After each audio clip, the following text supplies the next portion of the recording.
The old farmhouse creaked around me, a symphony of age and disuse. I'd inherited it from a great aunt I'd barely known, a woman whispered to have been peculiar, reclusive.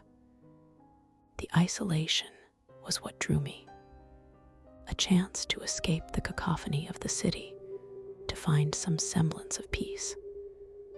I was settling in, unpacking boxes in the cavernous living room, the late afternoon sun casting long, distorted shadows that danced like spectral figures. Rocky, my miniature dachshund, usually a yappy bundle of nerves, was strangely subdued. He'd been quiet since we arrived, his usual curiosity replaced by a watchful stillness.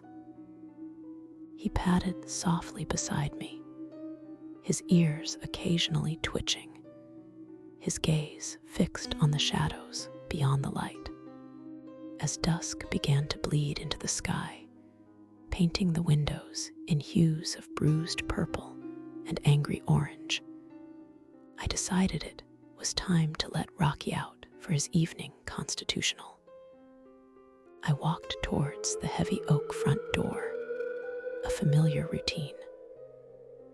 But as my hand reached for the cold brass knob, a prickle of unease crawled up my spine. It was a subtle shift, a silent alarm bell in my mind.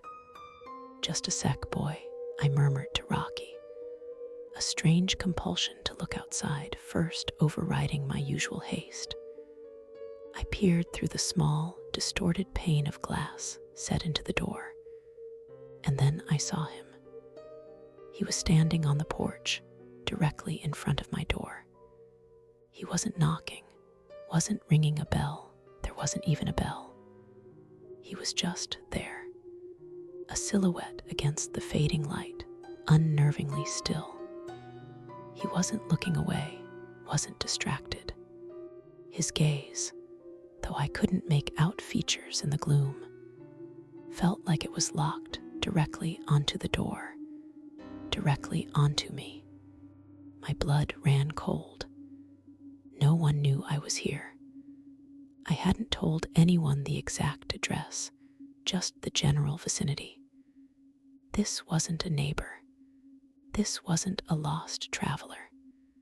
There was a predatory stillness about him, a sense of deliberate presence that sent a tremor through me. Rocky let out a low, guttural growl, a sound I'd never heard from him before. It was a primal warning, a primal fear. My hand shot for my phone, fumbling as I dialed 911, my voice a shaky whisper as I described the man on my porch.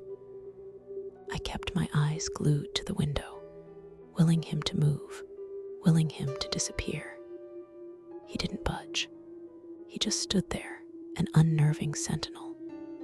The police arrived surprisingly quickly, their flashing lights momentarily blinding. As I opened the door, heart pounding, the porch was empty. The man was gone, vanished as if he'd been a phantom conjured by the twilight. The officers did a sweep of the property, their flashlights cutting through the deepening darkness. Nothing. No footprints, no signs of forced entry, no indication anyone had been there at all, save for the chilling certainty in my gut. They chalked it up to a prank, a misunderstanding. But I knew he wasn't lost. He was waiting for me to open the door. I spent the rest of the night with the doors locked, windows shuttered, Rocky a vigilant shadow at my feet.